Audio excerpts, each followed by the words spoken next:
Hey everyone, this is Tony Reeves, and this is another edition of Easy, but Not So Easy.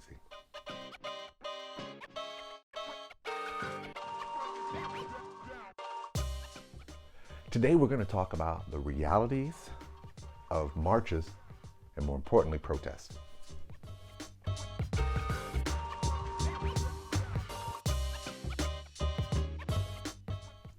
The easy part is to recognize that we have had in this country, the United States, a long history, and even across the world, of utilizing things such as marches and protests as an opportunity to exercise our freedom of speech as well as our freedom of assembly. As a matter of fact, freedom of association, which is what it's actually referred to in the Constitution of the United States, has been an active tool that has been utilized by individuals as far back as the civil rights movement, women's suffrage movements, gay rights movements, almost any type of movement that is trying to rally the masses in order to let those individuals know in the establishment of changes that they want to see done.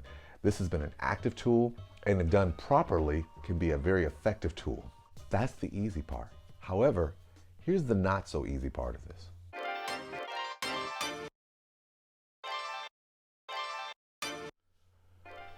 Participating in a protest comes with real potential consequences, and so you need to be prepared for the reality that something may happen.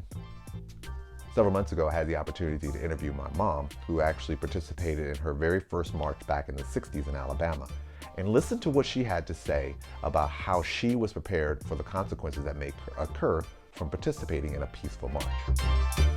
Okay, well, see, I knew nothing about nothing. I was very impressionable. I learned more how to party than how to study because I never experienced. I had experienced studying, but I had never experienced partying. And then these young people would go around, raising their fists and saying, this is wrong, we're going to do this, we're going to demonstrate. And so my friends were going, so why wouldn't I go? So I went, and the young men who talked to us, they might not have been any older than us, Tony, but they might have experienced some things. They told us that to stay behind them, and if the policemen came toward us, which they were going to do, and intimidate us and scare us, they formed a circle around us and told us to get on the inside of the circle. And those white cops, they did that too. They came toward us on those horses and things, and the circle got smaller and smaller and smaller. It was scary too. And the black men who were leading us said, whatever you have to do, do it, but don't come outside the circle. I was so proud of them. And back then, a lot of black churches would leave their doors open for demonstrators in the sense that they knew something was going on. And we had to get out of harm's way, we would camp out in their churches at night. And that's what we did. At one time, I camped out at a church, on the floor up against the wall, and it was really strange to wake up the next morning and then, go back to school. It's one they didn't put us all out of school, but they did. First reality is that there may be things that happen that you didn't anticipate during the march, and you need to be prepared for that reality when you're going to participate in any type of protest, that things may go sideways that you didn't anticipate.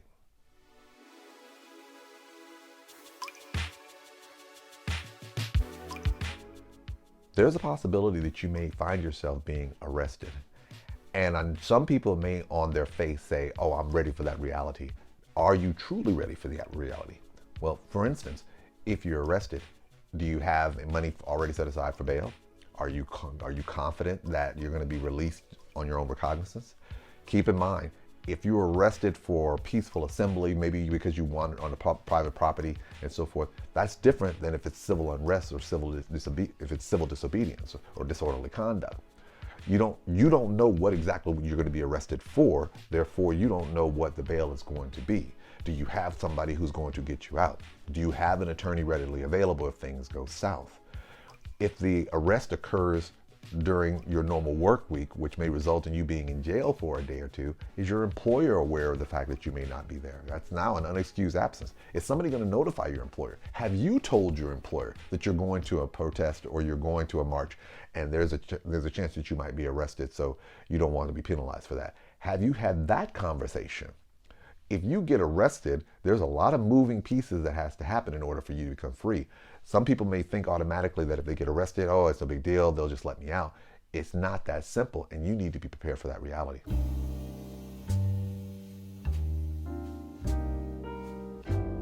Arrest.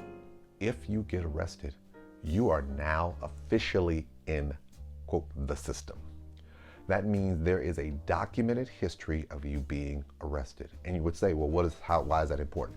I said, because your arrest record will play a part on everything that happens with you going forward, depending on your circumstances. For instance, depending on your job may be such where they have a problem if you find yourself being arrested.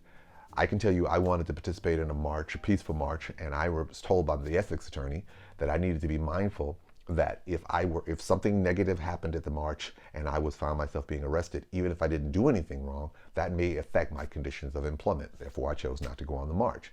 Why is that important? I said, guess what? If your job relies on you having a certain background and you get arrested, your employer is going to view that as a condition of your employment. But even taking it a step further, if you decide to go apply for a job, you are now in this powerful position that you have to mention that you were arrested. Now, I understand you're probably saying, well, no big deal. It was just because I was at a march. And you have the opportunity to explain it away. A lot of job applications will give you a chance to kind of explain the context, so this way it's not kind of looking on its face. But there are going to be people out there who are going to make the calculated decision to not list that they were arrested, which makes the situation even worse, because if you find yourself in a situation where you don't mention it, and they do a background check and find there was an arrest on you and you didn't tell it, guess what you've effectively done? You've effectively lied. Now, let me put it out there. You may have said to yourself, it was an oversight, I forgot, I didn't think it was a big thing. All those things may be true. However, the hardcore reality is that you did not mention it. So now you have a bigger problem facing you. Also keep in mind that arrest records are things that you will find on other things as well. Not only job applications, but housing applications. If you're applying to rent a place, they're going to want to know if you had an arrest record. And trust me, a lot of these companies now have background companies where they're going out and they're looking to see. So if you leave that off, that may be problematic. So keep that in the back. If you leave that off, that may be problematic as well.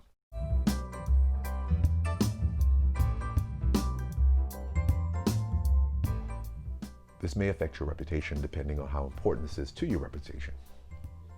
Right now, what happens is when anybody participates in a protest or a march and it's peaceful, you're probably not really thinking about the long-term consequences of it. If you were proud to be there, if this was consistent with your goals, it's great. The problem is when things go south. If things take a bad downturn, now you're associated with a situation that went bad, even if you didn't play a role in it going bad. So what ends up happening is that a lot of people will find themselves trying to rehabilitate their reputation very quickly. Part of that rehabilitation may be removing things in places that could be seen, so that this way they can kind of control the messaging of how they're being portrayed. Problem with that, you don't have control. And you would say, what do you mean by I don't have control? Let's look at the two between the internet and paperwork. Let's assume that you have some papers out there that reflect on you in a particular way. You can grab control of those papers. So as long as nobody's copied those papers, you can say, I have control of it, I shred it, boom, end of story. I wouldn't recommend it, but hey, that's what you do what you do. The downside is that on the internet, if something happens, there are way too many, you're talking billions of people on the internet, there's way too many opportunities for people to find themselves in a situation where they can take a snapshot of what you've said, a snapshot of your Instagram page, your Facebook page, your Twitter account, and they can keep that. Snapshots you can't scrub. So guess what? When you go in and you decide to drop your Twitter account or drop your Facebook account or drop your reviews and so forth, if that information is already captured, it's actually going to make the situation worse. Why? Because it's one thing if you try to rehabilitate your reputation in an effort to try to create that you're something that you're not. It's even worse when there was an active role, meaning 24 hours before things went south, you were fine with it. But once things went south, it's what we use in the legal community is temporal proximity. And it's a nice way of saying your actions close to the time when you did something is an example of evidence that can be utilized to show your mental intent.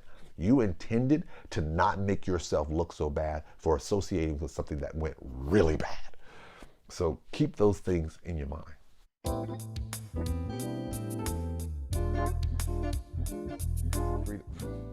Freedom of speech, freedom to protest, freedom to march, freedom of assembly. These are all integral and vital tools utilized for solidarity and to make sure individuals' rights are being voiced. So this way people can ensure that they have a mechanism to ensure that those people who are adversely affecting them will know that their displeasure of this. But you need to think the entire circumstance through. If you're planning on participating in a protest, or if you're planning on participating in a march, if you're planning on participating in any type of assembly, think through the entire process in terms of what may happen and are you prepared for all the consequences of what may happen. It's easy to participate in a march and a protest. It's not easy to deal with the fallout if things go bad.